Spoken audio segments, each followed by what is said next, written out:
Aleem Khan London से पाकिस्तान पहुंच गए। अलीम खान के तर्जुमान ने नवाज शरीफ से मुलाकात की तरदीद कर दी। खबर आई थी कि 2 रोज़ा क़याम के दौरान अलीम खान ने नवाज शरीफ से 3 घंटे मुलाकात की। ज़राए के मुताबिक अलीम खान ने नवाज शरीफ को बताया कि उनके साथ 3 साल में क्या कुछ होता रहा, उनकी अपनी जमात PTI ने उनको किस तरह निशाना बनाया। ज़राए के मुताबिक अलीम खान की जहांगीर तरीन से मुलाकात ना हो सकी, लेकिन फ़ोन पर रब्ता हुआ। जहांगीर तरीन की तबीयत बहाल ना हो सकी। जहांगीर तरीन ग्रुप के 3 अहम रहनुमाओं की भी 2 दिन बाद लंदन रवानगी मुतवक्के। हमजा शहबाज का तरीन ग्रुप से रब्ता। आइंदा हफ्ते तरीन ग्रुप और मुस्लिम लीग नून की क़यादत की मुलाकात का इम्कान। नून लीग के रहनुमा एहसन इकबाल कहते हैं जहांगीर तरीन और अलीम खान का मुस्लिम लीग नून की फैसला साजी में कोई किरदार नहीं होगा।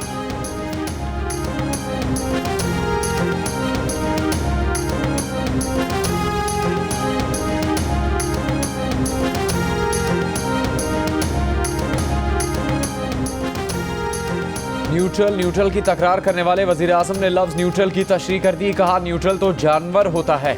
गुज़श्ता रोज़ लोअरदीर में जलसे से खिताब के दौरान कहा कि जानवर को अच्छे बुरे की तमीज़ नहीं होती, इंसान अच्छाई के साथ खड़ा होता है। अल्लाह ने हमें इजाज़त ही नहीं दी कि हम न्यूट्रल हो जाएं। इससे पहले भी वज़ीर आज़म अपनी तकरीर में कई बार लफ्ज़ न्यूट्रल का इस्तेमाल कर चुके हैं। वज़ीर आज़म इससे पहले कई बार इदारों के न्यूट्रल होने की तारीफ़ भी कर चुके हैं। यही नहीं, वो कई बार क्रिकेट में न्यूट्रल एम्पायर मुतारिफ करवाने का क्रेडिट खुद को दे चुके हैं।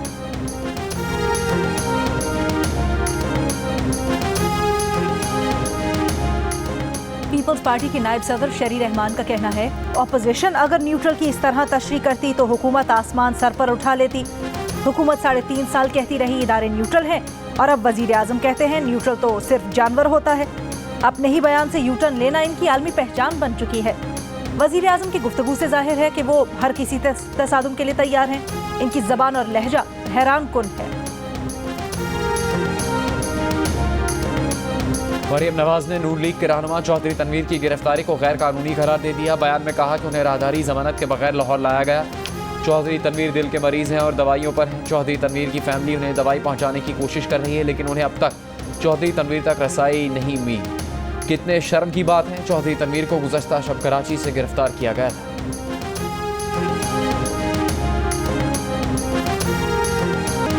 वज़ीर ख़ारजा शाह महमूद कुरैशी ने कहा है कि भारत की गैर जिम्मेदाराना हरकत से एटमी जंग छिड़ सकती थी।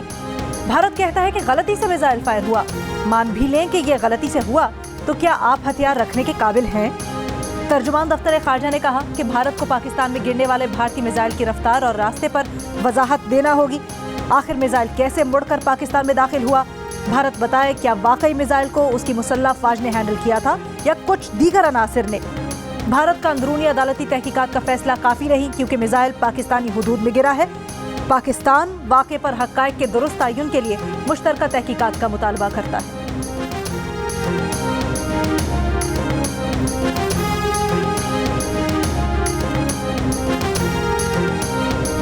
ये देखें, ये स्टेम लगी हुई है सेनेटर हाउस की, ठीक है ना, यही गोश्त हम सेल कर रहे हैं। मैगी मुर्गी खा लेंगे, बीमार गाय नहीं खाएंगे। और सब जानवरों में थोड़ी बीमारी आई है। बीमारी चंद एक में आई है तो इसका मतलब जो ज़िबा हो रहा है वो भी दिखाए ना मीडिया। इतना बदनाम कर दिया है कि हम थोड़ा बहुत गोश्त भी लेके आ रहे हैं ना, वो भी नहीं बिक रहा है। एक्सपोर्टर भी वहाँ से ले रहे होते हैं, हम भी वहीं से ले रहे होते हैं। तो ये जो एक्सपोर्टर जो भेज रहे हैं वो सही है और हम जो दुकानों में भेज रहे हैं वो गलत है क्या? कराची समेत सिंध भर में हज़ारों मवेशी लंपी बीमारी से मुतासर। ठट्ठा के 8 से ज़्यादा गाँव में इस बीमारी ने दर्जनों मवेशियों को लपेट में ले लिया। कराची में गाय का गोश्त फरोख्त करने वाली दुकानें वीरान हो गई। शहरी कहते हैं महंगी मुर्गी खा लेंगे, गाय का गोश्त नहीं खाना। कसाई कहते हैं कि बदनामी हो गई। महकमा लाइव स्टॉक की जानिब से स्प्रे समेत दीगर इकदाम ना करने से व्यापारी परेशान। वर्ल्ड एनिमल हेल्थ ऑर्गेनाइजेशन का कहना है कि लंपी स्किन से मुतासर गोश्त इस्तेमाल किया जा सकता है। इस बीमारी का इंसानी सेहत पर कोई नुकसान नहीं, लेकिन सिंध भर में शहरियों ने गाय बछिया का गोश्त खरीदना कम कर दिया। मुर्गी की फरोख्त बढ़ते ही कीमतों को भी पर लग गए। कराची में 1 किलो मुर्गी 500 रुपये से भी ऊपर हो गई।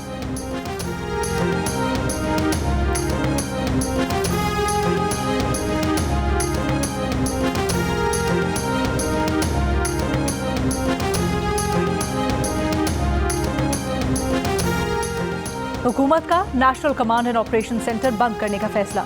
रवा माह के आखिर तक बाकायदा ऐलान मुतवक्के। मुआविन खुसूसी बराए सेहत डॉक्टर फैसल सुल्तान का कहना है NCOC की जिम्मेदारियां नेशनल इंस्टीट्यूट ऑफ हेल्थ अंजाम देगा।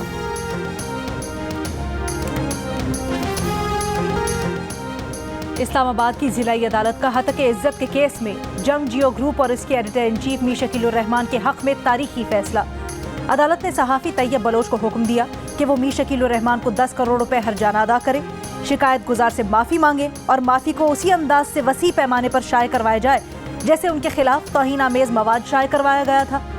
गैर मुल्की मीडिया पर शाये तौहीन आमेज और इश्तियाल अंगेज इल्ज़ामात के तहत सहाफ़ी ने मीर शकीलुर रहमान की हुब्बुल वतनी और पेशा वाराना साख पर सवालात उठाए थे। गैर मुल्की वेबसाइट पर तैयब बलोच ने जिस वक्त बेबुनियाद इल्ज़ामात लगाए वो उस वक्त बोल टीवी में काम कर रहे थे।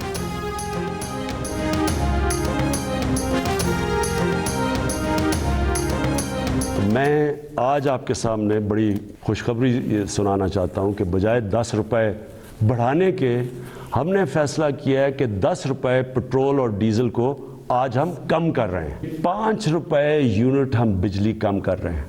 5 रुपए यूनिट बिजली कम करने का मतलब कि 20% से 50% आपके बिजली के बिल कम होंगे। IMF को बिजली और पेट्रोलियम मसनूआत की कीमतों में कमी पर तहफ़्फ़ुज़ात। हालिया टैक्स एमनेस्टी स्कीम पर भी एतराज़ात। पाकिस्तान और IMF के जायज़ा मुज़ाकरात अब तक किसी नतीजे पर नहीं पहुँच सके। IMF से $96 करोड़ कर्ज की अगली किस्त के हसूल के लिए वर्चुअल मुज़ाकरात आइंदा पीर तक होंगे। पाकिस्तान और IMF के दरमियान जायज़ा मुज़ाकरात एक हफ्ते से जारी हैं। पाकिस्तान IMF से मंजूर $6 अरब कर्ज का 50% हासिल कर चुका है।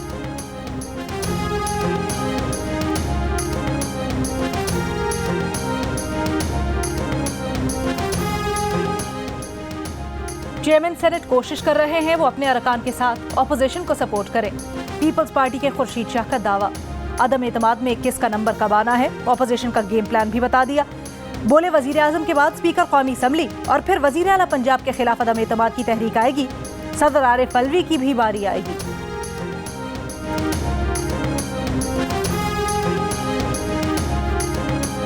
वज़ीर आला पंजाब उस्मान बुज़दार से अरकान पार्लियामेंट की मुलाकातें जारी। वज़ीर आला से नून लीगी MP अज़हर अब्बास चाडिया की मुलाकात। मुजफ्फरगढ़ के अरकान असम्बली अशरफ खान रेंद और सरदार मंसूर अहमद खान की भी मुलाकातें। अरकान असम्बली गज़ीन अब्बासी, समीउल्लाह चौधरी, ताहिर बशीर चीमा, नदीम कुरैशी भी मुलाकात करने वालों में शामिल।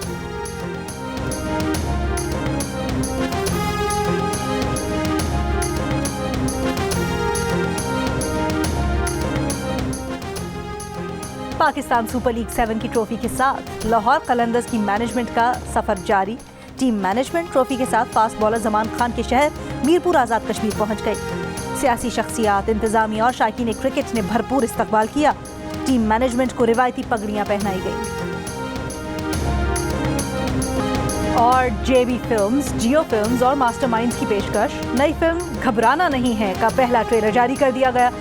फिल्म में सबा कमर, जाहिर अहमद, सैयद जिब्रान, नैयर एजाज, अफजल खान, जॉन रैम्बो, सलीम महराज, सुहेल अहमद और दीगर अदाकार जलवागर हो रहे हैं।